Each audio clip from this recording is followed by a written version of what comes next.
all the topics that really are out there that are worthy of the time and attention of a documentary, why one about alcohol? Well, I think, everyone here probably knows this. Risky drinking is maybe one of the biggest health problems in our country, and unfortunately women are catching up to men. We felt the need to talk about this openly and understand this sort of wide spectrum between no problem and alcoholism. We thought that was something new and important to shed some light on, and also to shed some light on the big questions people have. Do I need to stop? And can I moderate?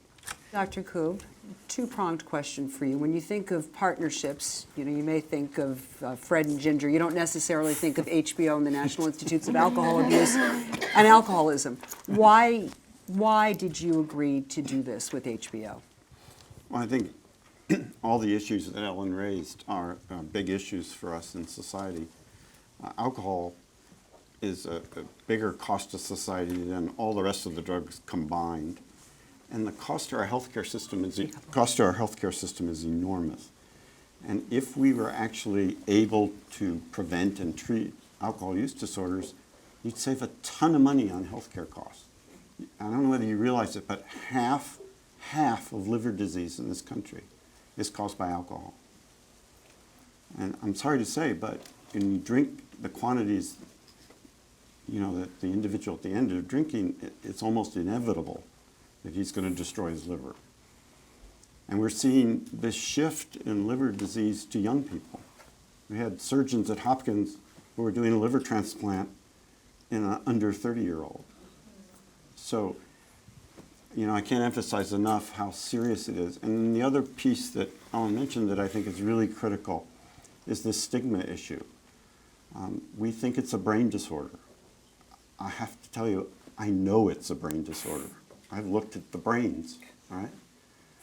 And, we're hoping that if we accept it as a disorder, just like Stephen said, we treat it like diabetes, hypertension. You don't treat somebody for a 28-day detox for hypertension and then turn them loose. So, those are the two major reasons that I can think of. Dr. Koob, for so long, I think that we have looked at alcoholism and alcohol abuse as an either-or. You're either fine or you're all the way like a Neil. And this concept of a spectrum is so important. And the fact that you move all over it, and because you're here on a spectrum, doesn't mean you're becoming Neil. You go back and forth. Can you talk a little bit about that? There are some individuals, the rest of my colleagues can talk to this a little bit, but there's some individuals that actually stop smoking on their own.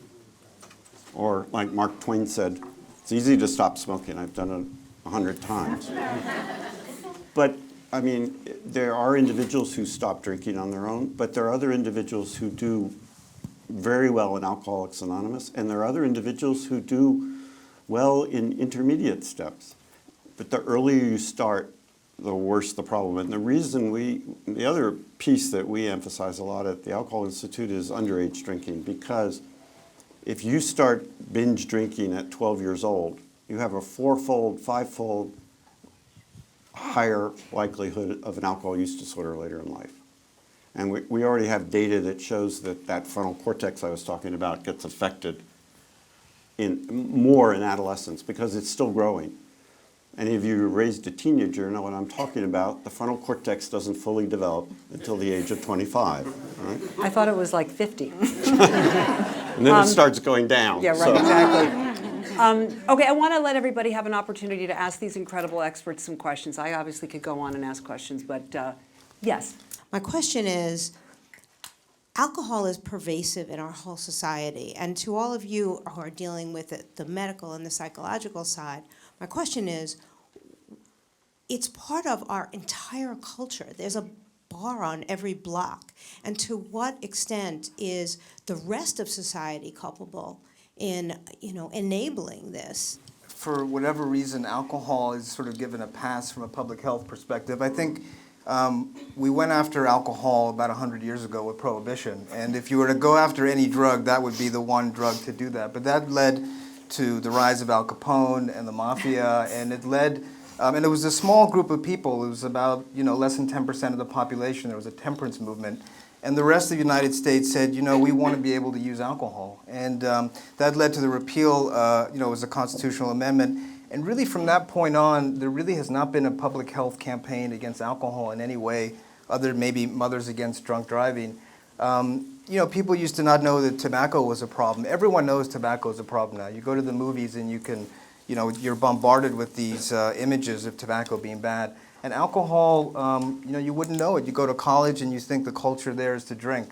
You know, when people think of alcohol, they don't think of something bad. When people think of crack cocaine, they know it's bad. So it's so pervasive in our culture, and it's so normative, and it's kind of the worst drug of them all, hidden in plain sight. So it's really going to take a big effort. And doctors aren't trained in addiction. We have all these great treatments, but they just sort of remain on the treatment shelves unused. Carrie Wilkins is the co-founder and the clinical director of the Center for Motivation and Change here in New York. Carrie, do you have anything you want to add to that? Yeah, I think it's a great comment, and I think it's part of what contributes to making change so hard. You know, there's a lot of substances that you can avoid if you decide you don't want to use them. Smoking and alcohol, they are readily available, and when somebody's trying to make changes and it's everywhere in their life, and they're walking by a bar or their friends drink heavily, it makes it very complicated. Like Dr. Koob said in the film, you really have to change your whole life and everybody in it. And there's a lot of habit and there's a lot of conditioning that contribute to making those changes really difficult. So, and because it's so accessible. And I also think we went to a couple public health departments and we're talking to the young adults about just how normalized it is, and the heavy drinking is normalized. You've got Girls Gone Wild and you've got people posting all these great pictures, you know, so they paint this picture of this is great. And they're not talking about what's actually happening the next day when they're feeling horrible. And, you know, like I said in the film, they're breaking up with their boyfriends and they feel bad about themselves. So I think the more we can get college kids and peers to actually say, hey, I'm worried about you, or, you know, let's try this instead of that. And I think this film has the potential to really help people try to talk about this, because that's the other thing that we really notice is people watch the film and they're like, I know somebody like that. Know somebody I really care about is just like that. How can I talk about it? And I think that's a great opportunity that we all have to really start talking about it. We at the Institute basically urge people to go toward abstinence, but we'll take anything in between. All right, so that's my view. That's what Deidre and I have talked Deirdre, about many times. You want to add to that? The consensus in our culture is that abstinence is the healthiest goal, but it's not for everyone right away. So we want to take people where they are and accept them and not judge them where they are. Either you were going to give it up, and if you weren't ready, that we'd wait for you to hit rock bottom, and then you could start talking. And it's really changed. It's, I think, a kinder and more gentler treatment model. And we will be evaluating all these different recovery programs because I just made it part of our strategic plan for the Institute. So hopefully we'll be able to get you some information 5 years from now. My question for one of you all is, with someone like Neil, what's the difference between day 29, day 34? He's looking much better. He's clearly, something good is happening. And on day 35, excuse me, it all goes to hell in a handbasket. What happened? And I'm not talking specifically about Neil as much as when people seem to be doing so well, what goes wrong? You know, it's a great question, and following Neil over the course of these several years, to see him get better so often, and then just to have him relapse. Dr. Ross? Well, the majority of relapses happen in the first sort of several months in sobriety, and it depends how far along someone is. Addiction is in many ways a memory disorder, so there's so many triggers, environmental cues, triggers, emotions that cause and conspire for someone to have a relapse. So it takes a huge effort to get someone sober, and relapse is the norm, slips are the norm. And when somebody's drinking so much they're in withdrawal, that process even more drives using from a biological perspective, as you could see in the last segment. So the brain really changes, and there's all these sort of triggers that lead to the person picking the drug, even over their kids. We saw in one of the segments, you know, alcohol use is so insidious, you eventually think that your relationship to it is more important than your kids. So your brain is, you know, completely tricked into thinking this thing is part of your survival when it's actually killing you. relapses can occur because actually the underlying depression has fully Yeah. flared up, and they really, really don't want to drink, but their depression is so insufferable and painful that drinking makes perfect sense. So you actually have to be able to treat lots of things around the problem. And I think helping families know how they can help is another thing that is really missing in our society, because and the medications that are underutilized. I mean, the number of people actually getting treatment and getting good treatment is unbelievably low. And people don't know about medications, and they don't know about their options. So I hope this film gets people knowing about that as well. I'd like to just say one more quick thing, and that is, we talk about the physical withdrawal, but for me that's just a marker. Because in protracted abstinence, you can go months, but you're still hypersensitive to emotional pain. And so somebody can just say something, you know, and boom, it can be a trigger, as Stephen was saying. I think one thing that wasn't really addressed in the film is the cost of treatment, and the fact that many people don't have access to treatment, and it's prohibitive, and particularly private treatment. And I'm just wondering, in terms of how we address this as a public health issue, It's a great point. if you all would talk about that a little. Addiction is the worst medicine, the worst disorder to have in all of medicine. We insurance companies don't pay for rehabs.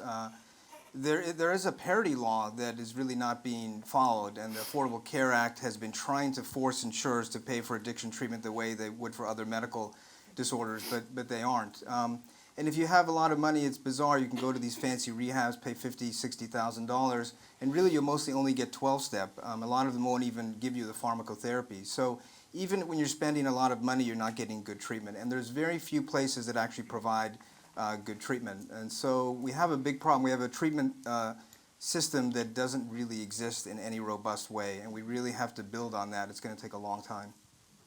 You talked about the rates of alcoholism and addiction going up in women. And I'm wondering, I hate to ask this question, is there an increase in fetal alcohol syndrome? That's one question, and which I hope the answer is no. And do we know what implications this has for reproductive health and genetics? The answer is the jury is out. We're obviously very concerned. We do have a large epidemiological study in the field now that is looking specifically at that, rates of fetal alcohol spectrum disorder. We're hopeful. The early evidence is concerning, obviously. But You know, yes. that data will be out this spring, but the rates are, for the spectrum disorder, are close to those of autism. Yes, so to go up there. Hi. Dr. Tatarsky. Yeah, I'm Andrew Tatarsky. Everybody, Dr. Andrew Tatarsky, who was enormously helpful to us in this process. Yeah, so I think you did a wonderful job portraying, you know, the diversity within the problem drinking population. You talk really compellingly about the brain aspects and the social aspects, but what I didn't hear so much, although it's sort of certainly represented in the stories, is the psychological dimension, the meaning that alcohol has in people's lives, the function, the role of trauma, and the importance of psychotherapy. You know, you allude to cognitive behavioral therapy, but so that's one thing that I'd love to hear you speak to. Secondly, of the 80 million Americans with significant alcohol, most of whom are in the mild and moderate, and binge levels, how realistic is it to really promote abstinence, and even how necessary is it for the majority of people in those earlier stages of the substance use disorder or alcohol use disorder? It's complicated. It really is. And every single when I watch those clips, I can see the function of the alcohol use in every single one of them, whether it's I'm coping with a breakup or I'm coping with loneliness, I'm overwhelmed.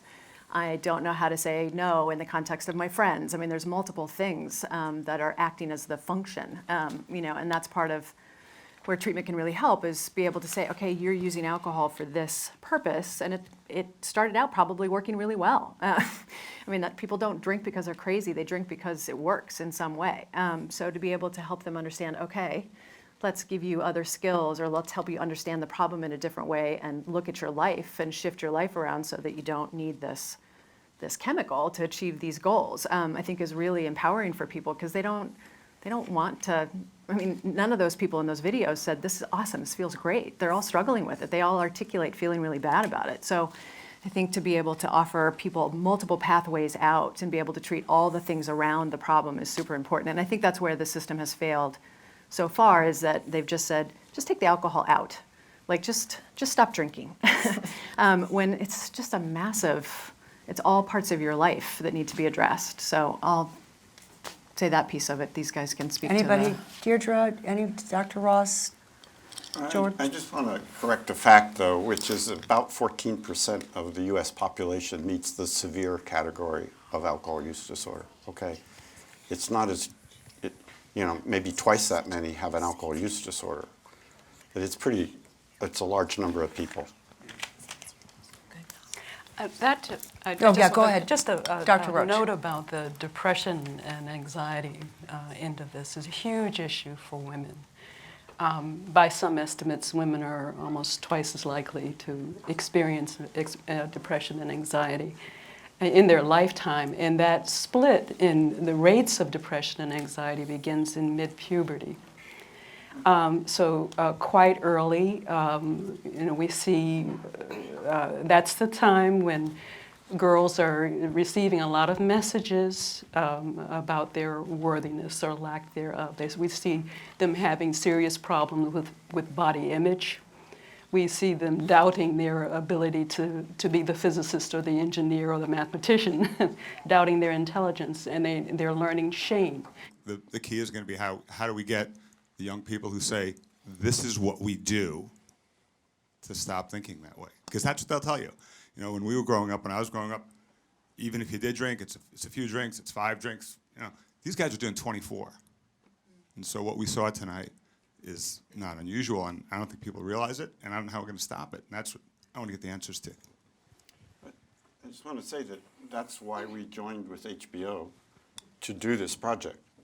We have to change the culture around drinking. And there is a culture right now that promotes the binge drinking, and we see it steadily increasing. We're taking steps at NIH. I mean, we have sent out what's called College AIM. It's a matrix of prevention programs to every university in the country. And the Surgeon General just released a Surgeon General's report, the first one on addiction ever, and that was a week ago. So, I mean, the timing of this, from my perspective, is perfect. I have a question for Dr. Coop. With marijuana being legalized in more and more states, do you think, is that going to help or hinder the addiction issues with alcohol? There was a concern of the beverage industry that legalizing marijuana in Colorado was going to reduce their sales, and it's been the opposite. So at this point, we are working with the National Institute on Drug Abuse. We're charting the changes in use of marijuana and marijuana use disorder with alcohol use disorder, very specifically in the states that have changed their laws. We're following the laws, we're following the epidemiology. And so there's a lot of activity in that domain, but the answer is we just don't know at this point. We're going to take 2 more questions. Yes. Just a quick question for those of us who safely enjoy a glass of wine in juxtaposition to risky drinking. What is safe drinking, and how do we measure that for ourselves? Obviously, the film gives us a lot of different examples of possibilities in terms of what could happen, but how do we kind of live our lives in a way that helps us not get to that point? Really, like, examining your relationship with alcohol and, like, never needing it for a purpose, right? I mean, if it's like, I need it to reduce my stress, I need it to avoid this pain, I need it to, those are when you should be like, what am I relying on this so much for? Being able to have days off, multiple days off, in the case of women, not drinking more than 3 drinks. In the case of men, not drinking more than 4, so you're not binging. There's all sorts of like kind of numbers you can throw at it, but I think it's really being able in yourself to really know, it's not causing me any problems, and I don't need it. And those are really, if you can kind of grapple with those questions within yourself and be honest about it, I think that's a really important step. We're going to take one last question. Yes. Hi, Dr. Ross, you had commented in the film about a couple of pharmacotherapies. I was wondering if you could comment perhaps on the ongoing NYU trial with psilocybin. Well, we have an active experimental trial using psilocybin-assisted psychotherapy to treat alcoholism. LSD was part of psychiatry from the 50s to the 70s, and there were thousands of participants that were treated with LSD, and there were randomized controlled trials. But psychedelics were banned in 1970, but there's been a reemergence of research in the last decade or so. And there's a couple groups in the US that are studying psilocybin for addiction. We're doing it for alcoholism at NYU. Johns Hopkins is studying psilocybin psychotherapy for tobacco addiction, University of Alabama for cocaine addiction. So, but that's a very experimental treatment. We don't know if it works. We have very good medications we know that work. There are 3 FDA-approved ones, and there's a whole bunch of other ones, and we're not using them at all. Before we start giving alcoholics really experimental treatments, there's so many standard biological treatments, psychotherapies that we can do, and we really need to improve doing all that first. And more information on the film, you can find it on HBO.com to learn more about that. I want to thank all of our amazing experts so much for your time.